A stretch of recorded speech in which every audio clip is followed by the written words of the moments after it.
Greetings and welcome to the inaugural episode of the Smart Counsel interview.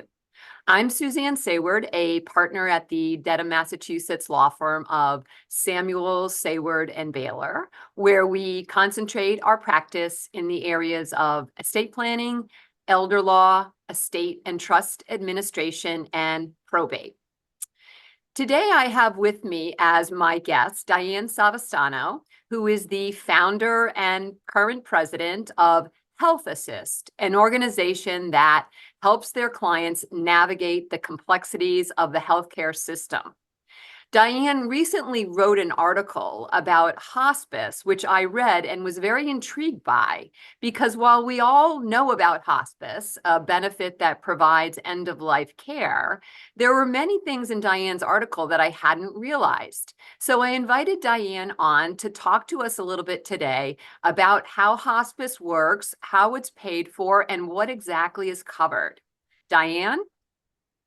Great. Well, it's lovely to see you, Suzanne. And why don't I just launch into a description of hospice? I'd like to give just a little bit of background to say that, we've worked with hundreds of individuals along the way in our work with clients through that sort of trajectory of both health and wellness, but also illness and death.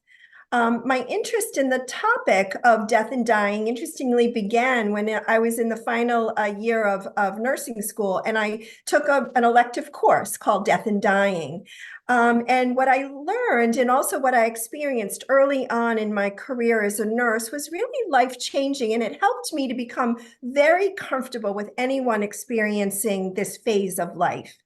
I witnessed the passing of so many people, and some of those experiences, I have to say, were heart-wrenching as the individual and the family suffered greatly.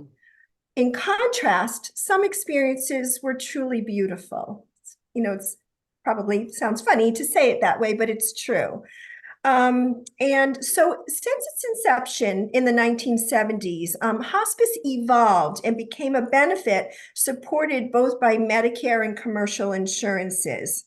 I find, however, that this benefit and these services included within it are often misunderstood and therefore underutilized or utilized too late in the process.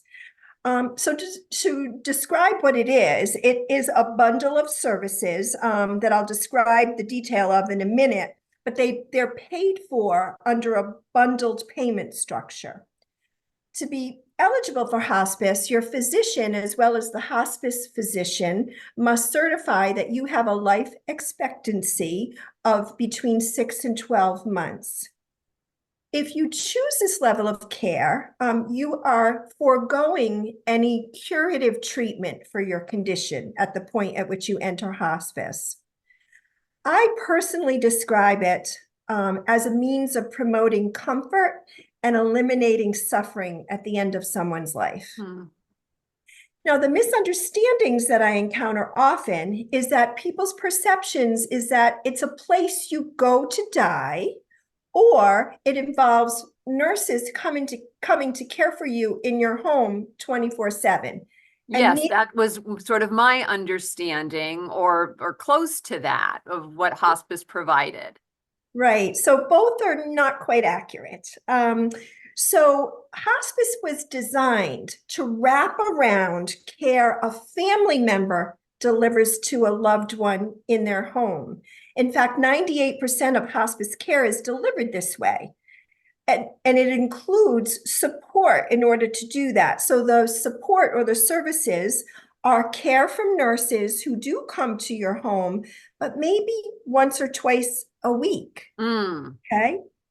Physicians are on the team. However, they're often in the background consulting with the nurses about particular drug therapies and those types of things. So you don't often meet the hospice physician when you're under hospice care. The nurse is really your primary point of contact, and they call themselves your primary nurse. You have access to the durable medical equipment that you might need. So often, I mean, literally, we can put someone on hospice, and within a half an hour, we've got the hospital bed being delivered, the wheelchair, the lift to get someone out of their bed, Might be supplies for wound care, whatever is needed to really promote the person's comfort in their home. And that medical equipment is paid for through the insurance, that the patient does not need to pay for that. That's right. It's all under this bundled payment of hospice services. Mhm. Another very important piece are the drugs for the purposes of management of pain and anxiety and truly any symptoms that a dying person might have. Again, it's all about prevention of suffering. Okay. Mm. Now, there might be some nursing assistant or homemaker services that come to the home, generally for the purposes of assisting an individual with bathing. Again, 3 to 4 hours a week, not a lot of time. There are social services there to support both the individual and the family. There are volunteers who might come and visit an individual. There are spiritual and grief counseling services, again, both for the individual and the family. But very importantly, there is access to speak to a nurse 24/7. And this is so critical because, especially as families are caring for someone at home, as it's approaching the end stages. And again, this model asks a great deal of families or of healthcare consumers. What I mean by that is we give them the medications, and so we give them the tools and say, here's what you would give your loved one if they're having pain. Here's what you'd give them if they're experiencing anxiety, and here's the dosages, and this is what the medications do. But now you're a family member in your home, and you're making a clinical judgment as a non-trained clinical person. So what I hear often there's a lot of anxiety at the end by the family members to say, I'm doing the right thing, the wrong Sure. thing. That sounds scary. It's very scary. I gave them that morphine 2 hours ago, but they seem really restless and they seem uncomfortable. Should I give it to them again? So that's where the 24/7 nursing telephonic services can be incredibly supportive. So there, a lot. So this care, as this care that wraps around care that a family would deliver, poses some challenges for families. So you have to be super sort of organized and creative around it all. After all, if a nurse visits once or twice a week and you've got an aide 3 or 4 times a week, think that's 22 hours in a day, you're responsible, right? Yeah.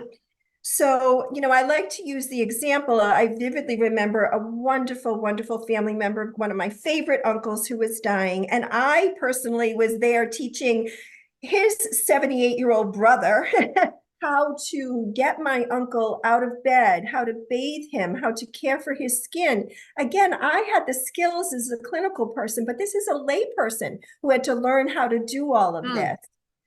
Now, to manage my uncle 24/7, we had to create a schedule. So we had shifts, my mother, his other brothers, his daughter, other nieces and nephews. And then we even for a short time hired some outside private help so we could all get a break.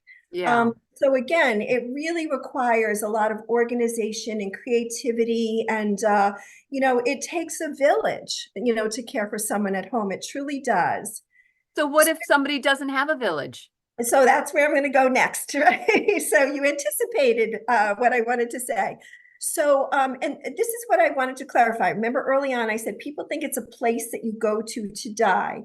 Well, there are places you can go to die. They're called hospice houses, or they might be a certain set of beds that are identified as hospice beds, say in a skilled nursing facility. But what I wanted to clarify is that if you need to go to a place like that, there are only very specific criteria, clinical criteria, whereby that care would be fully paid for by insurance. And one of the major criteria often is if you cannot manage someone's suffering and pain at home with the oral medications or topical medications, patches, things like that, and they require IV medications, well, that has to be delivered in a hospice house. And that's one criteria where it would be fully covered. However, we have helped individuals who don't have the village my uncle had, right? And they live alone, or maybe their village is far away. So people actually can go to a hospice house, and but what would be paid for is that bundle set of services, so the clinical care, but they on top of that have to pay for the room and board. And so that room and board could be $5,000 a month. Or So more if they were in a skilled nursing facility. It might be upwards of, I've had clients there on hospice, but the family was still required to pay $10,000 to $12,000 a month. yes, yes. So again, I wanted to clarify that a misnomer. I've been doing this for a very long time. And, I have a client on hospice right now, and I got that call from the husband just the other night. Am I doing the right thing? I'm going to give her this medicine. He could have called the hospice nurse, but he happened to call me.